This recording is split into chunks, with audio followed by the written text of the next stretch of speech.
Hey guys, Zeta here, and today we're taking a look at the Godzilla action figure series, Godzilla 2004. I was surprised to find this while I was shopping earlier, and I like the colors on the box and the design. They're never going to stop using that art. There's a photo of the way Godzilla looks in the Final Wars. There's the other figures that are available.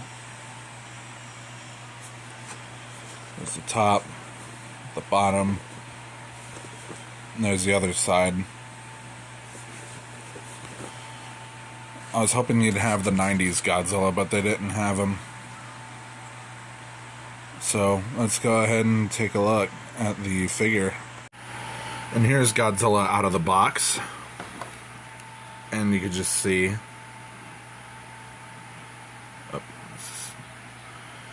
You can see this is the Final Wars design. Or Final Goji as he's called.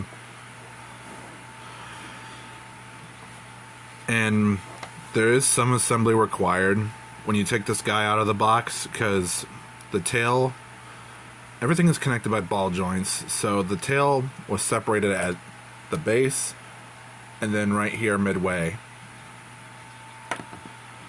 And also the right arm and right leg were popped off, so you literally had to just pop those back on when you're getting the figure out of the box. And he only comes with one accessory, which would understandably be an atomic breath part, but we'll get to that later. But yeah, this is based on Final Wars Godzilla. Everything is in a black paint right here. They did paint the individual teeth. You have the tongue that's painted in there. The eyes are painted with that single orange pupil.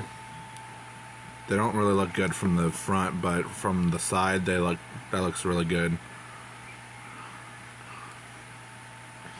And I think in the prior clip, I think I might have said that I was trying to look for the 90s Godzilla, but I think I might have gotten that confused with Godzilla 2023, because that's the -1 figure.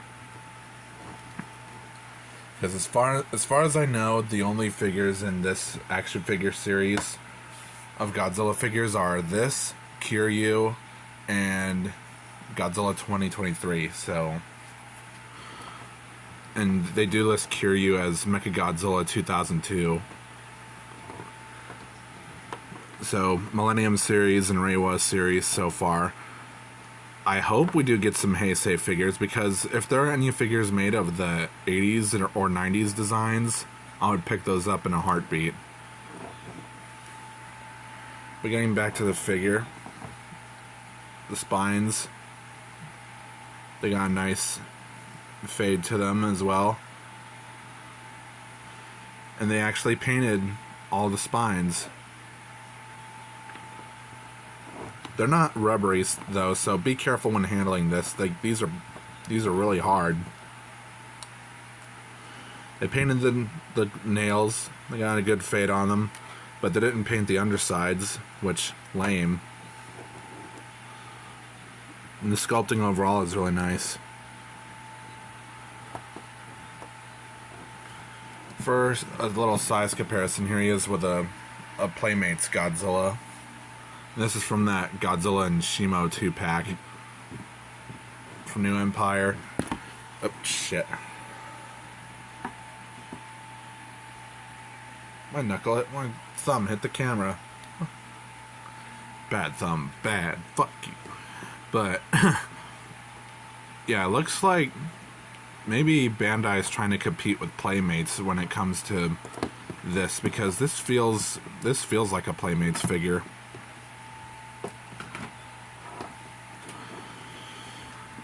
For accessories, he only comes with one, and that's an alternate jaw piece for the atomic breath part. And the atomic breath part is sculpted really nicely, although it's kind of sculpted like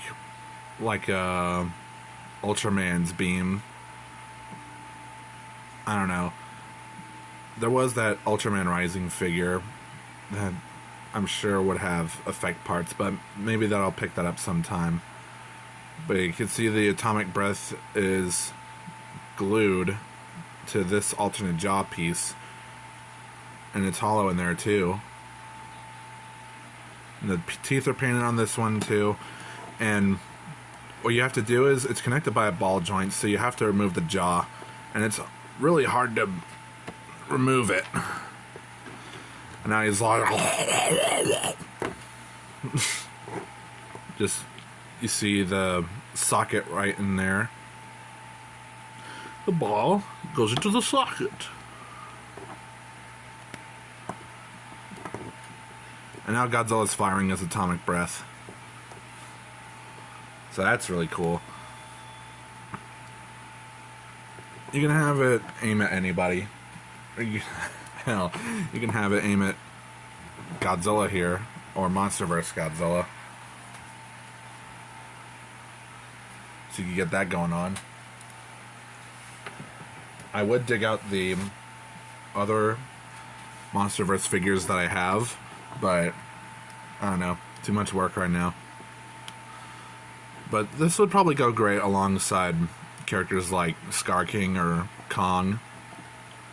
And because it's on a ball joint, you can just pop that off and just pop this back in.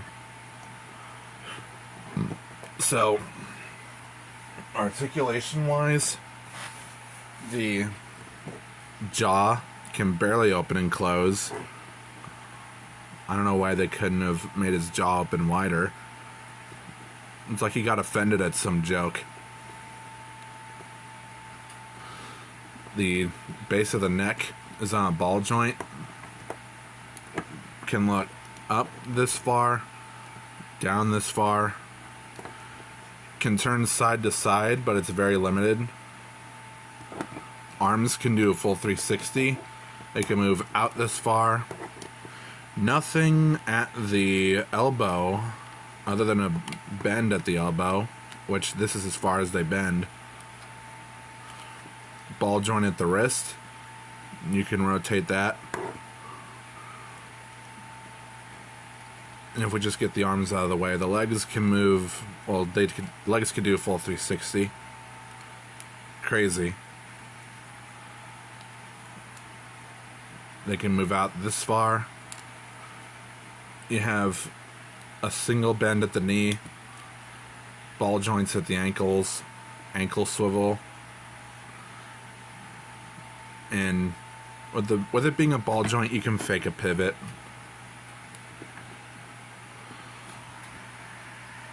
Like, that's the widest that he's gonna stand. And for the tail, it's 3 segments. So you have here, you have here, and you have one last segment right here.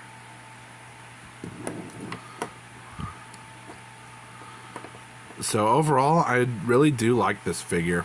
If you're looking for, like, this is obviously more cheaper than something like, I don't know, SH Figuarts or NECA, but good luck trying to find NECA Godzilla figures because they lost the license to it. Which sucks because that 1984 Godzilla that's my favorite design. Or my favorite movie, and the 90s design is one of my favorites.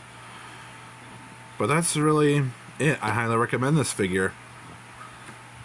Like, if you're not bothered by some of the posability or just the small amount of accessories, then go ahead and pick it up. But that's really it for this. I hope you enjoyed it. Like, comment, share, subscribe, hit the notification bell. Join my Discord and follow my socials. The links to those are in the description. And commissions are open, so if you ever want art from me, you can just contact me. This has been Zeta. Have a good rest of the day.